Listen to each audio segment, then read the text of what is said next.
maganan nan ta magana annamimanci na shayinta, amma har yanzu ba a daina ba. Mai girma gwamna, zai kai lokacin da za mu fara kiran sunan mutane muna gaya musu. Wallahi ba za a yi wannan da mu ba.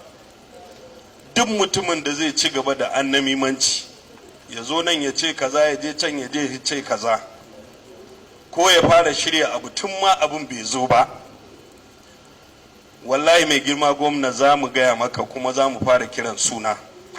Muna faɗan su wane da wane har yanzu ba su daina ba. Wannan annamimanci shine yake jawo duk abin da yake faruwa mai girma gwamna. Ina kiran ka makogoron jam'iyya. Wannan al'amari da ya faru Allah ne ya yi shi. Ka daina wasa da shi.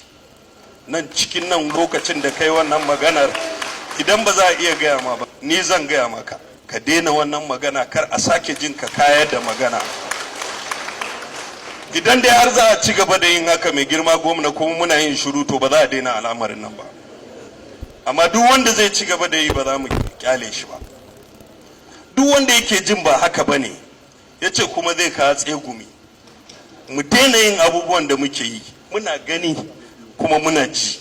Kuma duk wanda bai yarda da wannan matakin ba, ba za mu yi tafiya tare da shi ba.